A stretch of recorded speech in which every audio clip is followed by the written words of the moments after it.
இன்றைக்கி நம்ம விநாயகருக்கு பிறந்த நாள். அதுக்காக நாங்கள் எங்கள் வீட்டில் என்னென்ன ஸ்வீட்லாம் செஞ்சோன்னு வாங்க பார்க்கலாம்.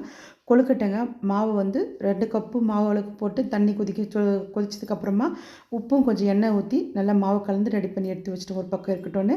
அதுக்கப்புறம் எள்ளு, வறுத்த வேர்க்கடலை, அதுக்கப்புறம் வறுத்த அரிசி மாவு, வெல்லம். நம்ம வேர்க்கடலையும் எள்ளும் எவ்வளோ எடுக்கிறோமோ அதே அளவுக்கு 1½ பங்கு எடுத்துக்கணும் வெல்லம். வெல்லத்தையும் மிக்சியிலே போட்டு அரைச்சிட்டு இந்த மாதிரி நிறைய இதுக்கு மாதிரி வீடியோ போட்டிருக்கேன் நான் இதுக்கு முன்னே பாருங்கள். லதா வியூஸில் செக் பண்ணி பாருங்கள். அது கூடவே ஏலக்காய் தூள் 2 ஏலக்காவை பொடி பண்ணி சேர்த்துக்கிறேன். அதுக்கப்புறமா 1 டீஸ்பூன் அளவுக்கு நெய் சேர்த்துட்டு நல்லா கலந்துட்டு இந்த மாதிரி உருண்டை பிடிச்சிக்கலாம். இதே வந்து நம்ம கொழுக்கட்டைக்குள்ளே கூட பூரணமாக வச்சு சுடலாம்.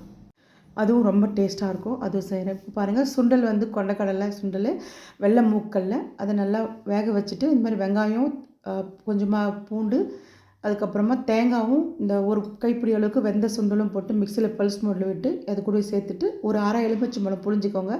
அப்படியே டேஸ்ட்டாக இருக்கும் சுண்டல்.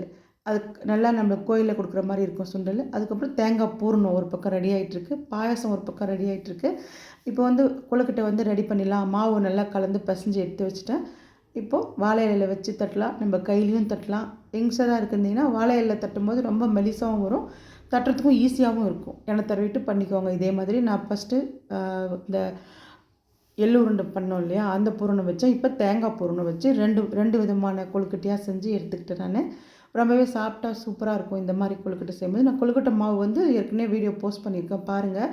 வறுத்துட்டு ஈர அரிசியை வந்து அரிசி மாவு வந்து வறுத்துட்டு நல்லா ஜலிச்சு எடுத்து வச்சுக்கலாம். இதில் எல்லாத்துக்கும் நம்ம செஞ்சுக்கலாம். எல்லாம் வச்சு வீட்டில் பிரசாதம்லாம் வச்சு சாமி கும்பிட்டாச்சு. பாயாசம் எல்லாம் வச்சு பாயாசம், கொழுக்கட்டை, எள்ளுருண்டை, அதுக்கப்புறம் சுண்டல் எல்லாம் வச்சு பழங்க எல்லாம் வச்சு கும்பிட்டாச்சு. இப்போ கோயிலில் வந்து எங்கள் மண்டபத்துலேயே வந்து விநாயகர் வச்சுருக்கோம். ஒரு சின்னதாக ஒரு கோயில் மாதிரி வச்சுருக்கோம். அதுக்கு வந்து எப்போவும் சங்கட சதுர்த்திக்கு எல்லாத்துக்கும் பூஜை நான் பண்ணுவேன்.